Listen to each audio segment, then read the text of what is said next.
Hello friends, welcome to our channel மைசா world. இன்றைக்கி ரொம்பவே சிம்பிளான ஹெல்த்தியான டேஸ்டியான ஒரு ரெசிபி தாங்க பார்க்க போகிறோம். Vegetable omelette. இது பிகினர்ஸ்லேருந்து பேச்சுலர்ஸ் வரைக்கும் எல்லாத்துக்கும் குக் பண்ண ரொம்ப ஈஸியாக இருக்கும். குழந்தைகள்லேருந்து பெரியவங்க வரைக்கும் எல்லோரும் விரும்பி சாப்பிடுவாங்க. நீங்கள் பிரேக்ஃபாஸ்ட், லஞ்ச், டின்னர், ஈவினிங் ஸ்நாக்ஸாக கூட இதை செஞ்சு சாப்பிட்லாம்.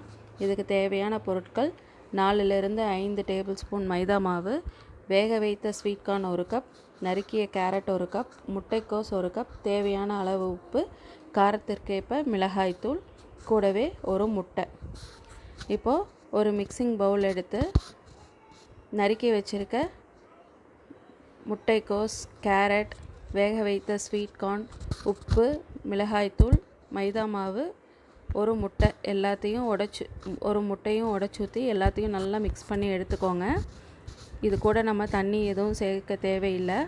முட்டைக்கோஸ் தண்ணி விடும், நம்ம எக்கு ஆட் பண்ணியிருக்கோம், அதனால் தண்ணி எதுவும் சேர்த்தாமல் எல்லாத்தையும் நல்லா மிக்ஸ் பண்ணிக்கோங்க. இப்போ ஒரு தோசை தவாவை ஸ்டவ்வில் வச்சு ஸ்டவ் ஆன் பண்ணி ரொம்ப காய விட வேண்டாம். 1 ஸ்பூன் ஆயில் விட்டு இந்த மிக்ஸ் பண்ணி வச்சுருக்க வெஜிடபிள்ஸை எடுத்து நல்லா ஸ்ப்ரெட் பண்ணி விட்டுக்கோங்க. கூடவே சென்டரில் ஒரு பிளேஸ் குழி பண்ணி விடுங்க. இப்போ ஒரு பவுலில் இன்னொரு முட்டை எடுத்து உடச்சி லைட்டாக உப்பு சேர்த்து பீட் பண்ணி வச்சுக்கோங்க. சென்டரில் விட்ட பிளேஸில் அதை ஊற்றி ஒரு மூடி போட்டு 5 மினிட்ஸ் மீடியம் ஃப்ளேமில் வேக வச்சு எடுத்துக்கலாம். இப்போது நல்லா வெந்துருச்சு.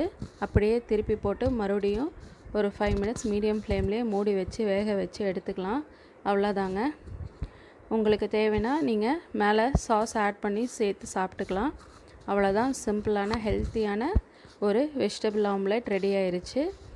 இந்த வீடியோ பிடிச்சிருந்தா சப்ஸ்கிரைப், லைக் அண்ட் ஷேர். கூடவே பெல் ஐக்கானும் கிளிக் பண்ணிக்கோங்க. நாங்கள் டெய்லி போடுற வீடியோஸ் உங்களுக்கு அப்டேட் ஆகும். தேங்க்ஸ் ஃபார் வாட்சிங் அவர் வீடியோஸ். நீங்களும் ட்ரை பண்ணி பார்த்துட்டு எப்படி இருந்தது கமெண்ட் பண்ணுங்கள். தேங்க்யூ.